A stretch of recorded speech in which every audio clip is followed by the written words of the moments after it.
Good afternoon, everyone, and welcome to the Cyber Balance Sheet webinar. Thank you for joining us. Today, we'll be walking through a joint initiative known as the Cyber Balance Sheet. Focal Point first conceived of the Cyber Balance Sheet as a way to bridge the gap between business and technical conversations.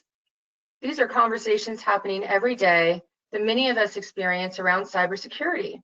Every year, we host a summit. And during the summit, we discuss trends in cyber risk and produce a report with original research in areas that are top of mind for many of you and also top of mind for us. This project is made possible by the generous support of our sponsors and partners, two of whom are with us today. Joining us is the AICPA. They're a featured sponsor of the Cyber Balance Sheet, and the Scientia Institute is also joining us today, and we have partnered with them for 2 years to independently produce this report and to conduct this research. And with that, I'll introduce today's panelists. Our first panelist is Wade Baker. Wade is the founder of the Scientia Institute, a cybersecurity research services firm, and Wade leads the research team behind the Cyber Balance Sheet report. He was formerly the Vice President of Strategy and Risk Analytics at Threat Connect, and Wade also served as the Director of Cybersecurity Strategy and Research at Verizon Security Solutions. Wade is perhaps most well known as the creator and leader of Verizon's annual Data Breach Investigations Report, more commonly known as the DBIR. Our second panelist is Joel White. Joel is the Senior Director of Internal Audit, Risk, and Compliance at the AICPA.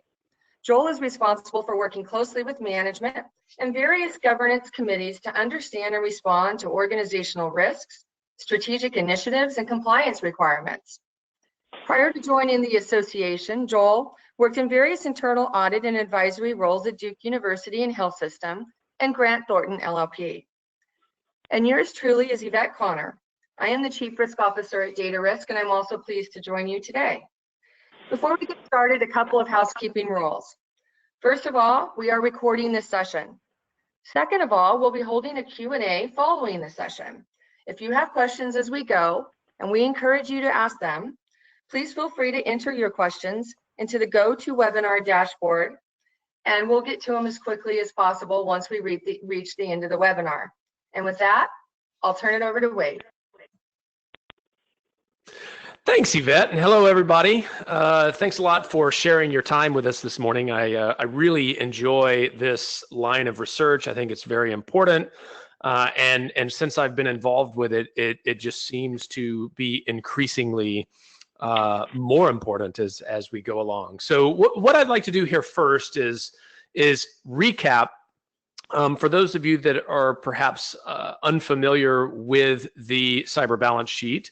And we'll talk a little bit about what we did in the previous version of the report, and then we'll move into what we're learning this year as well. So the origin of the Cyber Balance Sheet is, as Yvette mentioned, is we are looking at cyber risk from the perspective of a balance sheet, like an organization might want to look at other types of risks that they are concerned about. And we've had this issue in the security field. If you have been in it for any length of time, you'll notice that cyber risk is often treated differently from other risks. It's sort of like it's almost as though we don't exactly know how to handle it or talk about it and things like this. And so it's a struggle for board members that are trying to oversee their organizations and provide the type of governance in this area that they may not be familiar with. So the report is trying to bridge this gap. And so the first version of this report, we just wanted to talk to a lot of people. We talked to just under 100 different security leaders and board members, and some of the findings that from that report are on the slide here. So again, these were interviews rather than pre-formulated surveys, and we had questions that we went over, but the interviews were anywhere from 30 minutes to 45 minutes, and we started with a series of questions and let people take the conversation where they wanted. And the point was to really discern where the issues were. So, and we organized the report according to these series of what we call balance points.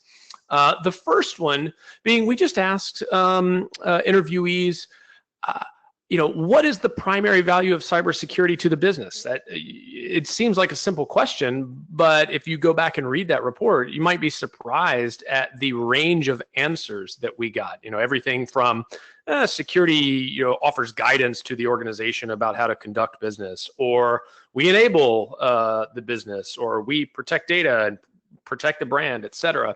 And what was even more surprising is how different security leaders viewed that from board members. So as the bullet says here, CISOs are more likely to say, our job is to provide guidance to the business when it comes to security.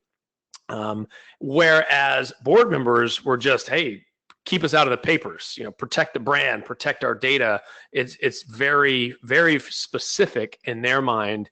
And it's kind of almost opposite if you think about it. I actually had more security leaders giving more, say, broader business level value statements than board members. But I think a lot of that has to do with the uncertainty and lack of confidence that board members have about sort of the core job of security: protect the data, protect the business. And we'll get into that a little bit more in just a moment. Another balance point we had about, how hard is it to convey that value, whatever it was, to business leaders? And there were a range of answers to this. Some said, oh, it's pretty easy. Some said it's extremely hard. And we tried to pull out factors that seem to make it harder or easier. And things like, if you had board members that had cybersecurity experience, tended to make it easier. If you had a major data breach in the recent past, that made it easier to convey the value. It was more real to them, in other words. But also the ability to measure and offer hard justification for security made the CISO's job a lot easier in conveying that value. So this became a point that we studied through the report. In other words, how are you measuring? How are you determining whether or not the security program is meeting its objectives, and how's it performing? How's it driving down risk, et cetera? We saw a lot of variation in confidence. That chart down at the bottom, once you get your bearings, you can kind of see that if you look at that CISOs, the top bar, most of them are either neutral or pretty confident, right? Very few, 13%, are not confident that the security program is on the right track, et cetera, and doing its job. Whereas board members are almost the exact opposite. Half of them have no real confidence that is the case. And this is that balance problem, right? You've got security leaders that are trying to convey the value of security to the board, and the board has this lack of confidence that it's really being taken care of. And this is the beginning of many of the issues that some of you may experience and have witnessed in your own organizations. Let's cue up the next slide. Balance point 4 dealt with metrics. I mentioned before that the measurement was a real issue for board members in terms of gaining that confidence. And part of that problem is what is being presented to them. So this chart asks the question of preference for business level security metrics. And as you might expect, CISOs are presenting a lot of operational metrics. They're presenting things about how their systems are running, vulnerability counts, and lots of technical level measures for the state of the security program, which to them may be their most helpful read on the program. It helps them manage their program. But when you put that information in front of board members, it's confusing. It's not in their language, so to speak. We've all probably experienced this. And board members want much more business relevant information when it comes to performance indicators and risk metrics and things like this. And I love the quote. If you go back and read the report, there's lots of quotes like this, but the one over to the right is from a board member. Stop talking about security, talk about the outcomes of security. How does this help the business? How does it make my life better? What do we get that we didn't have before, et cetera? And in my interviews with him, I really felt this frustration. This is important to me. I want to understand what's going on here, and I want to be confident that the business is going in the right direction. So this is, again, what we're trying to address here with the cyber balance sheet report. Several other things there related to metrics and how awareness is built and how risk is measured. But these things fed into the 2018 report that we'll talk about in a moment. But we can go ahead into the next slide. And Yvette, I will let you offer some perspective. I know you've been in this world quite a bit, and you guys probably have some things to say here. Great, thanks, Wade. So this slide is titled "Where Are We Now?" and is largely informed by our understanding of the marketplace, and we wanted to share this with you. So we'll read the slide left to right. Starting with cyber professionals, we'll take a look at what is it that they are struggling with, and what are some of the leading issues that we're experiencing on a day-to-day basis in our work at Focal Point. So if we look at cyber professionals, we'll see that they are, not surprisingly, looking at a bottom-up technology-led approach. Speaking deep subject matter terms and terminology, not only amongst themselves, but often we see that floating up to the board, and we'll come back to that in a minute. But we also see that they remain in a defensive posture, again, rightly so, given the ongoing emerging threats, changing daily. And we also understand, and many of them have shared with us, that there is a substantial workforce skill set shortage that keeps them from necessarily resourcing or growing their teams in a way to address the marketplace. But when we switch to boards, we start to see different issues arising, different topics and points of conversation, such as the cyber risk terminology. That deep terminology that cyber teams are using in many cases does not align with the enterprise risk discussion. So when we talk about technology risk in a business, or what technology risk means to a business process, the connection between the two topics is often not clear to the board, and they struggle with it. And that struggle leads to corresponding struggles with their oversight responsibilities. In other words, do we know what our cyber risk profile is? Do we understand the order of magnitude of the exposures that we're facing? How quickly they could impact us? And could they impact our reputation? And so we all often see the reputational risk question, the strategic question weaved into the board's overall concern or overall line of questioning. And then all of that's occurring in the face of rapidly moving regulatory frameworks, which might sound like an oxymoron, but in reality is quite true in the instance of cyber. We're seeing, as we did with California in recent weeks, emerging and quickly enforced regulatory frameworks that are creating legitimate challenges for organizations. So these challenges we've bucketed into 5 main areas.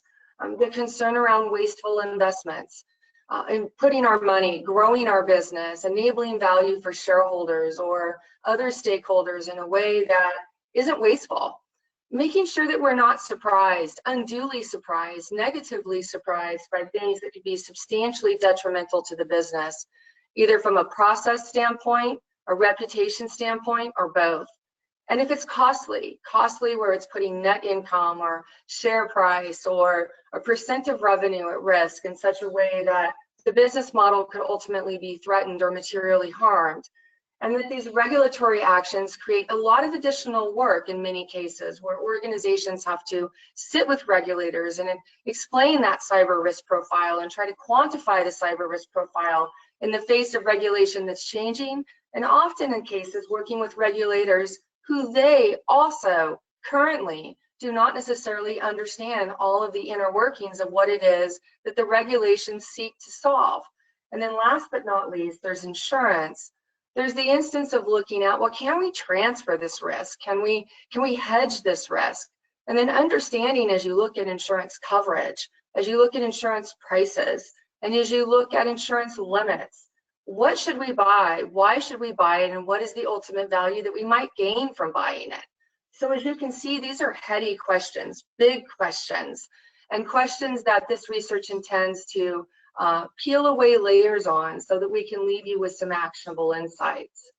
As we look to the next slide, we'll look in particular at boards and what boards are struggling with. And if we could please scroll forward to one back, please, to the board insights.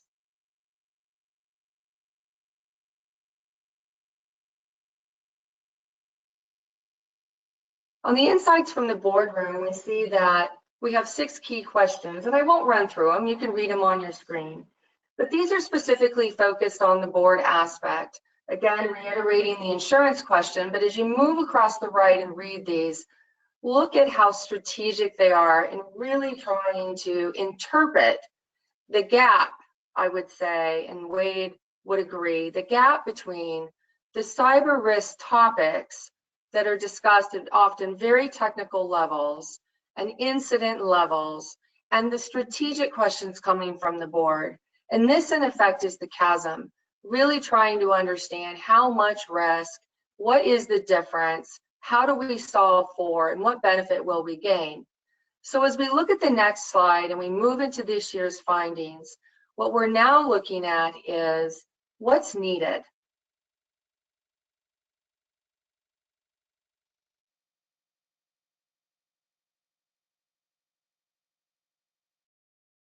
If I could have the next slide, thank you. So summing it up, a shared approach, looking at not only the board members and not just the CISOs, but also some of the folks in between. In this case, and in this year's research, we entered additional participants. We invited additional participants, including risk management, audit, privacy and compliance, and also subject matter experts in the business who partnered, in addition to second line of defense and governance, risk and compliance, first line of defense folks that ran perhaps a business unit or were in charge of a critical business process. So with that, I'll turn it over to Wade to walk us through what we've seen and what we've learned. Appreciate that. And I'm going to bring in Joel, if that's all right, here soon. But let me first, before I get to that, cover the main questions we had for going out of the 2017 report and into the 2018 report. As I mentioned earlier, measurement was obviously an issue. How do we measure whether or not the security program is doing what it needs to do for the business? And then communication of those measurements was a separate but obviously related issue, and we really wanted to dig into these two things. So we wanted to know more about what's reported to the board. We wanted to know more about how it was reported. In other words, what format and context and other things like this. A little bit about why organizations chose to present, metric number 1 versus metric number 2.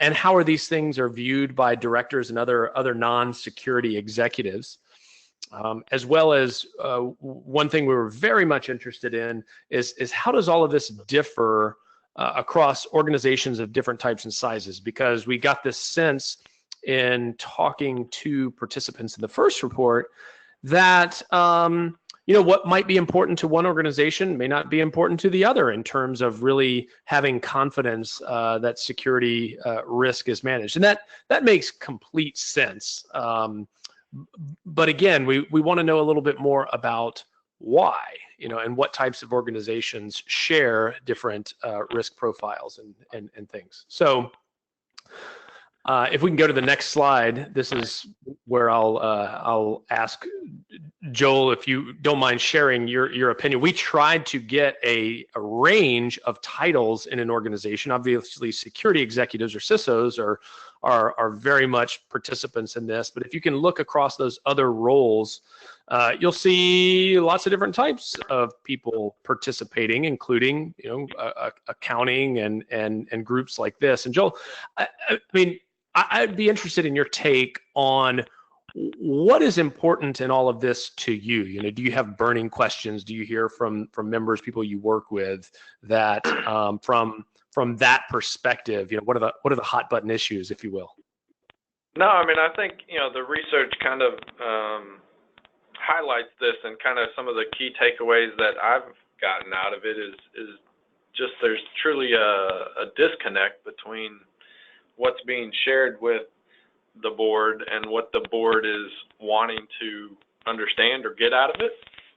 And so I think it's important for kind of both sides to take a step back, and I think this will help them kind of evaluate their own strengths and weaknesses and see the areas where they can improve the dialogue, because it's important for each organization to have that discussion out and in the open before we dive into the details of here's 10 metrics about our security framework.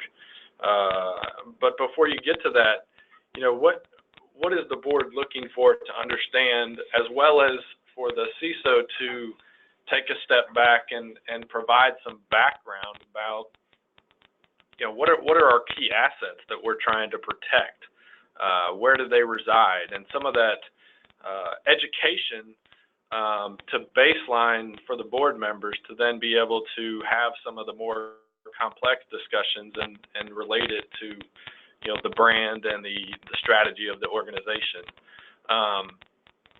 The other thing is I think historically cybersecurity has just been automatically dropped into it's an IT risk, it's an IT problem, where throughout the last 5 years and more so, I mean, you see organizations pulling that CISO into a more proactive business-centric role.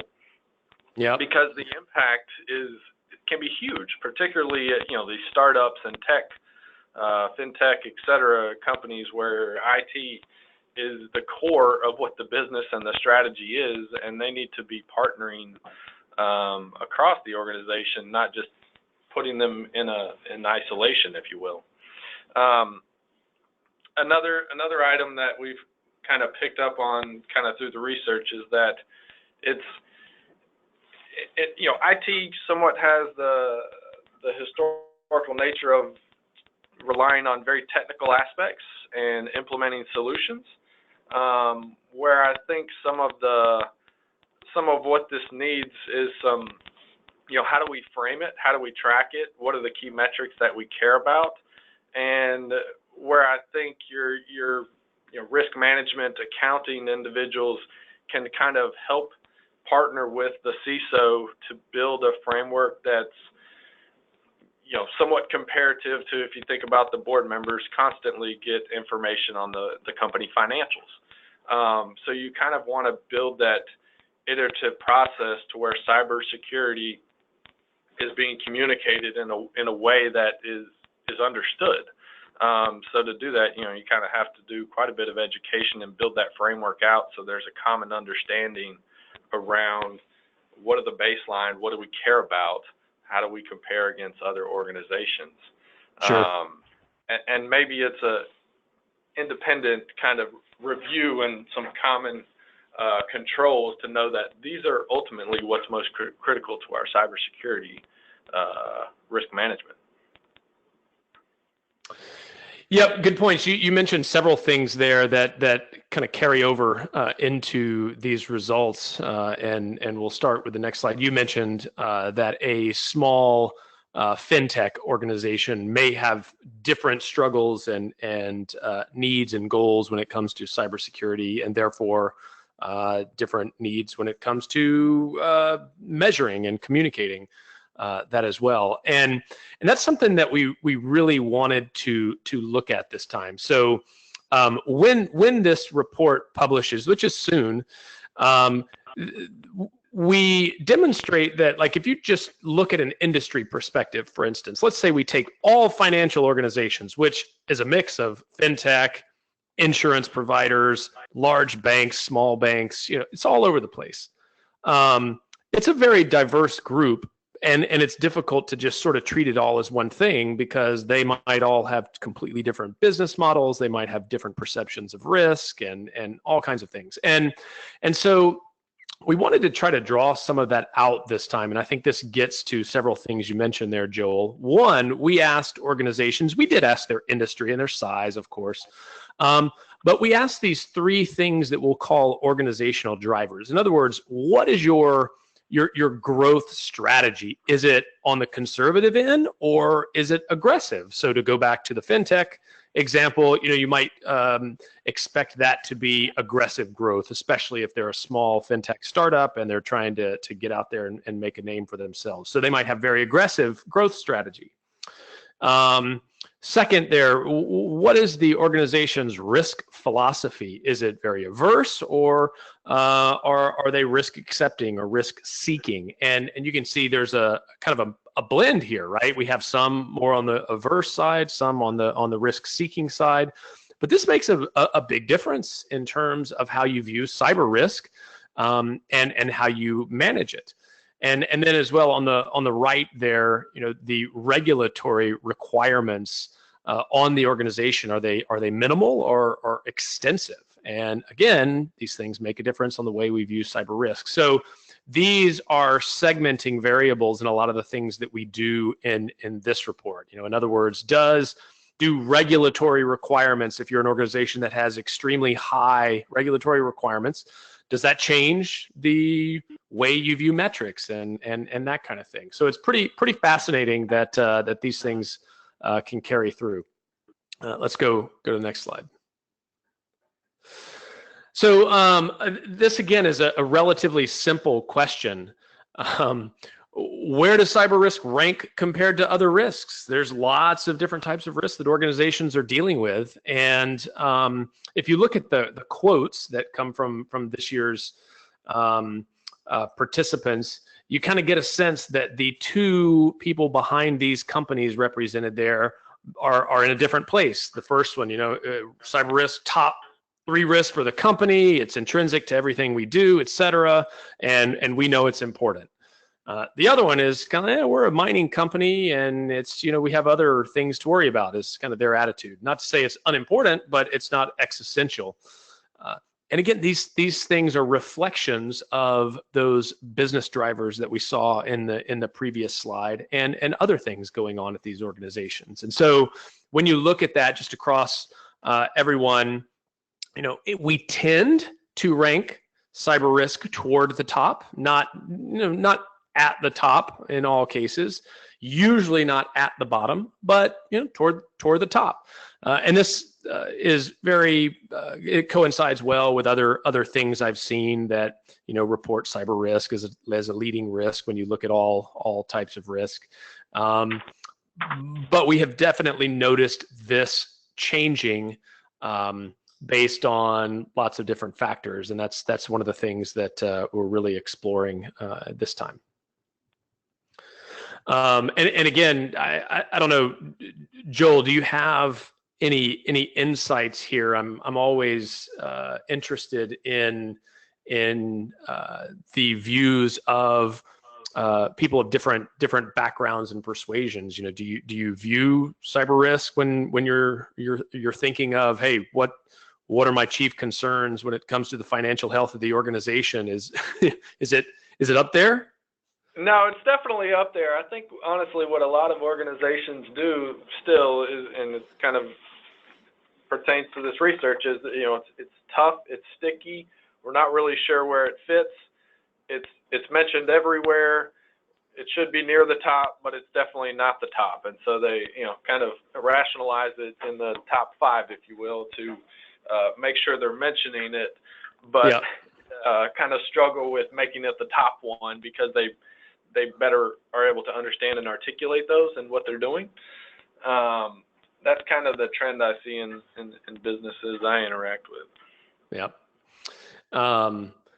And Yvette, as we've talked through these findings, you've said several things, even in relation to the former slide, where we tend to think of organizations as you're either a high growth organization or a risk seeking organization, but you can't be both. But I'm not seeing that that's true. A lot of organizations want to grow fast.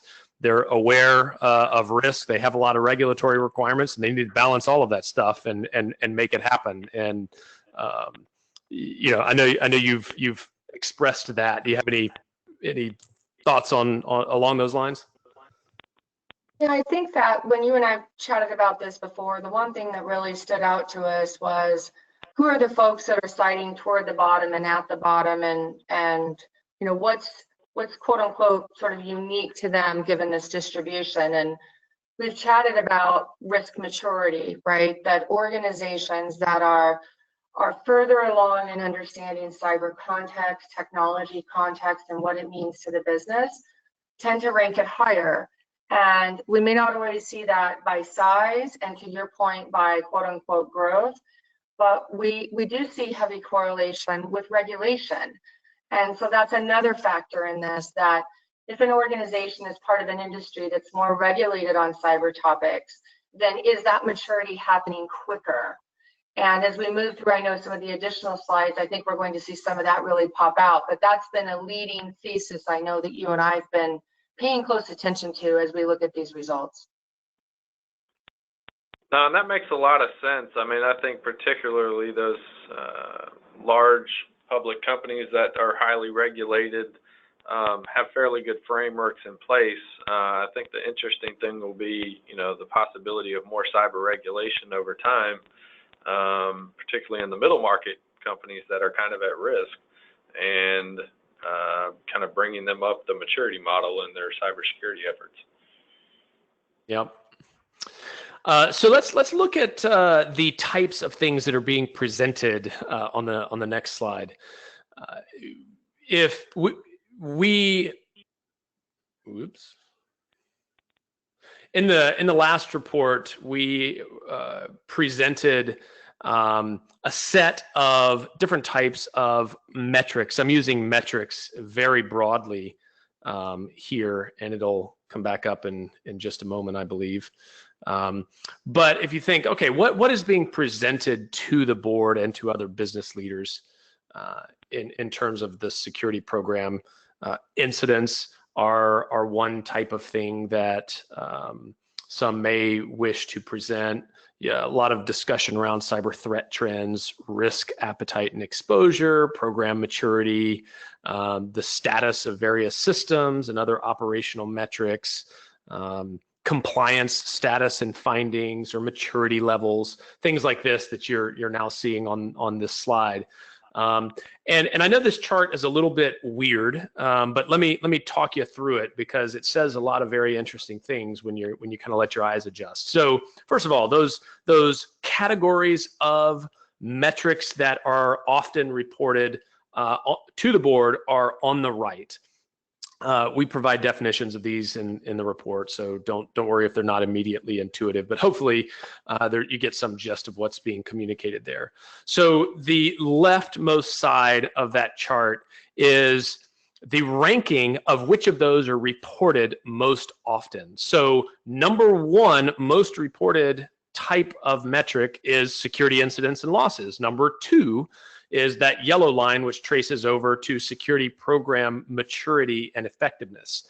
So you kind of get the sense here of what is being reported by security leaders to the board. And if you look at the top three, there's this kind of story there of, hey, has anything terrible happened? Yes or no, that would be top of mind. And it kind of coincides with what boards actually, said they want to know, right? From earlier, what we found out in the last report. Second, is the program gaining maturity? Yvette and Joel both mentioned that that's an important factor, right? The board wants to know, is the program doing well? And third, that regulatory view, which is captured in compliance status and findings. Hey, are we out of compliance in any of these areas? And we could go through, the fourth one, security governance and resources. Hey, do you have enough people? Do we have enough money? All of these kinds of things. This is very much focused on trying, at least, to answer the primary questions about the security program. So let's leave the ranking of the most reported categories and go to this middle layer, which is which drive dialogue at the board level. So it's a slightly different question, which not which are reported by most organizations that we talk to, but their perspective on what's really capturing the conversation. So here, number one is external cyber threat trends. And what I find interesting about this chart are where the lines switch over. So, cyber threat trends is number 5 in terms of how often it's reported, but it's number 1 in terms of what is being talked about during these board level meetings. And that's kind of interesting when you think about it. Like, why does that shoot up to number 1? And, what I would say one of the reasons is that these are things like headlines, that you can imagine a board that has recently heard about a peer being breached. And so the conversation in that meeting is dominated by, hey, has that happened? Are we sure that hasn't happened?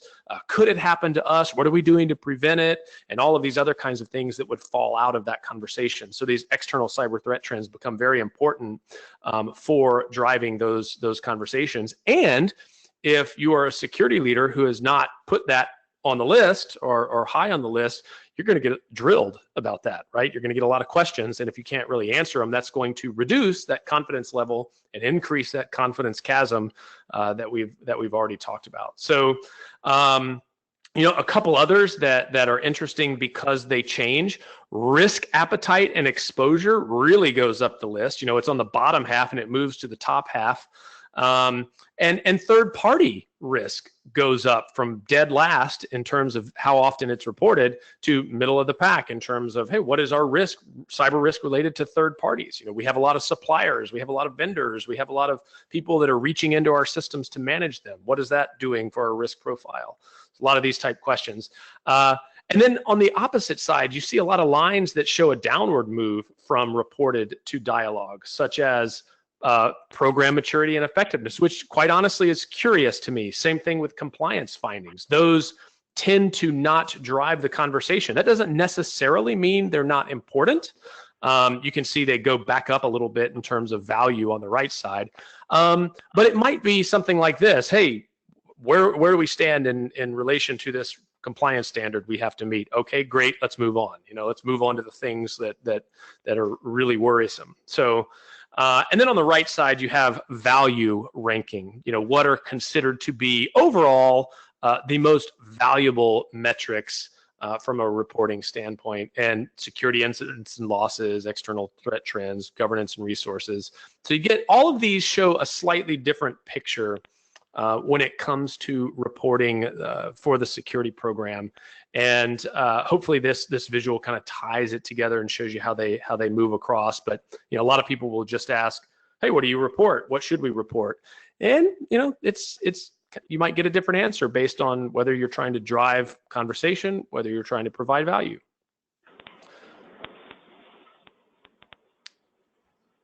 Let's go to the next slide. And I just added this one in here just as a reminder that this is a chart from the 2017 report that says, what's the primary value of cybersecurity to the business? We've already talked about this question. But you see for board members, which is the gray side of the line, CISOs are the blue side. So board members, the number one thing that they talked about was protect the data, prevent breaches, et cetera.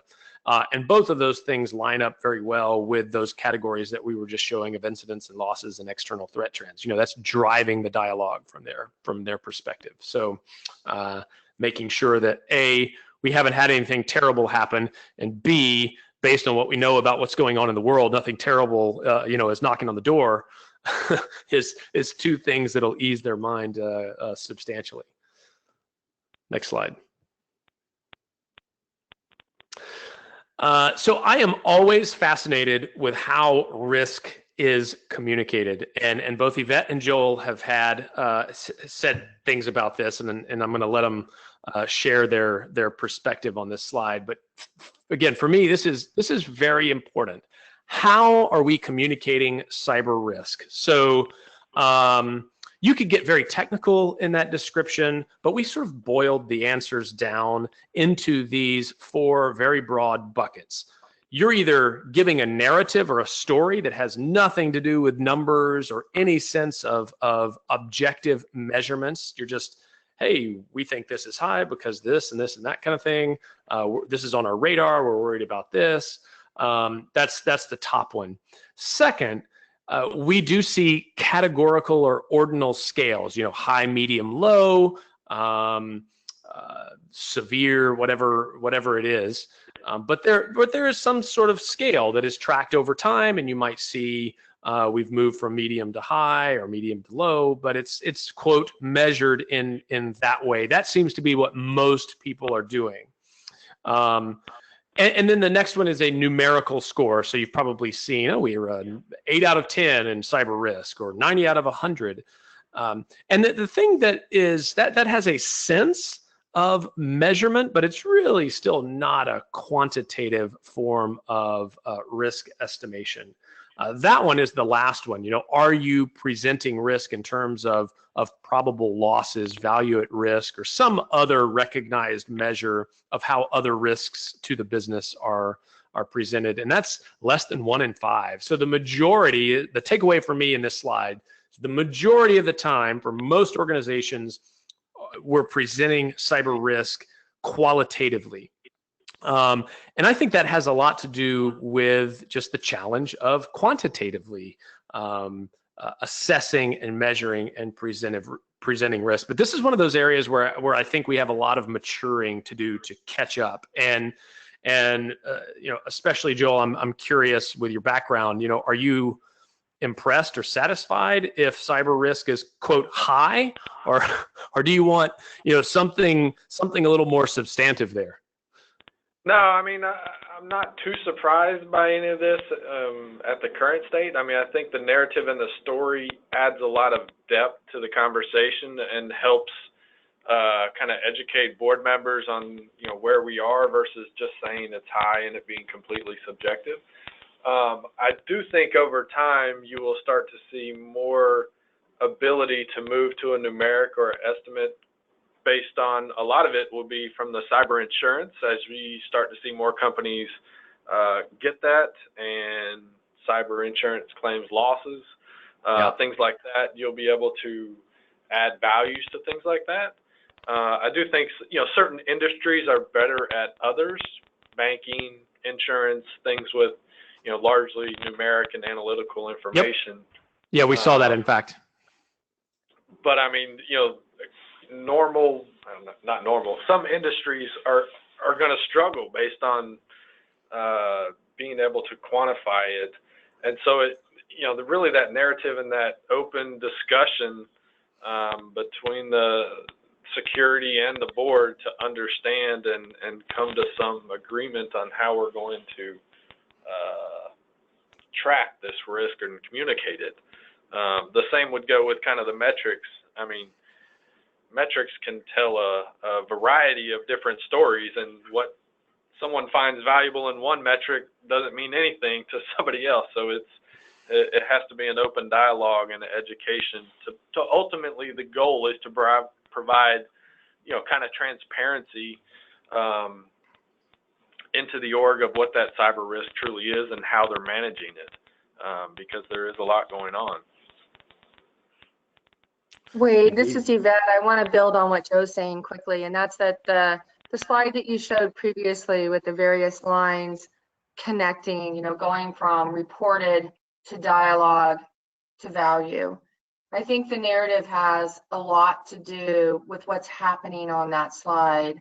So for instance, we might have things that are reported a lot, such as compliance as a fundamental, but we see the value drop off because perhaps that narrative isn't being connected into either an overarching story around cyber or being translated, if you will, into these quantitative measures that we're talking about. And I think that holds true for a lot of the points on that. So the opportunity in my mind's eye is to leverage some of those trends, prioritize which ones you want to elevate into a higher value ranking, and then make sure it connects to the overarching narrative of the business around risk management, and cyber. And 2, figure out what parts of that can go from narrative or directional to functional and qualitative. And that typically helps raise the overall value of what it is that's being discussed, because most businesses discuss things in terms of money. Yep. Indeed. The other thing I was going to mention is something that, kind of the AICPA is working on is a SOC for cybersecurity framework where companies, provide a common understanding of which cybersecurity controls are key. That companies can kind of work towards, so then they can demonstrate that to their board, and potentially at some point maybe get a kind of an independent attestation, so that they have a clear measuring of how they are against cybersecurity controls. Yeah, I think things like that will help a lot. So we'll wrap this up in the next slide. There's just a quote that I picked out from feedback from this time in relation to that estimating losses, in a recognized quantitative manner, and also setting risk appetite tolerances, things along these lines. We did a little bit of investigation of how often that is done. And, most organizations aren't explicitly setting a cyber risk appetite. But this is a quote from one that did, and I pulled it out because it's unusual. But also it speaks to this thing that we've been discussing, that I think this is where things are moving. The ability to say things like this, here is our appetite. Probability of direct losses exceeding 25 million and or greater than a 3% drop in sales due to reputational damage is less than 20% in the next 12 months. If you pick that apart, you got to be pretty mature to measure all of those individual pieces. You have to know, hey, what's the likelihood of something happening that would produce reputational damage in the next 12 months? You have to be able to quantify what would trigger a 3% drop in sales, and how does that associate with cybersecurity incidents and all of these things. So again, this is for one organization what they worked up. I think for many organizations it's a little more aspirational, but things do seem to be moving in this direction, and this is the kind of thing that I would love to see reports like the cyber balance sheet offer valuable information as a stepping stone toward getting where we need to be to let businesses manage and assess cybersecurity most effectively. So with that, I think we'll take some questions if there are any out there on any of this. Wade, the one question we have is, when will the 2018 report be out? Soon. Being drawn together as we speak. Well, not as we speak, but as we speak.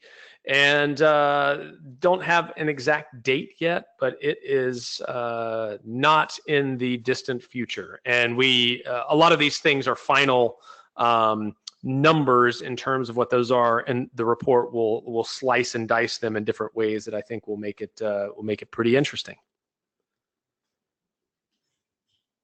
Great. That's the only other question that we have at this time. So with that, I think we can wrap up and thank everyone for their time. Joel, thank you for joining us. Wade, thank you for continuing to be our principal data scientist. And please let us know your thoughts on this. You're welcome to also visit our website and sign up to be part of future communications around the cyber balance sheet efforts. Have a great day.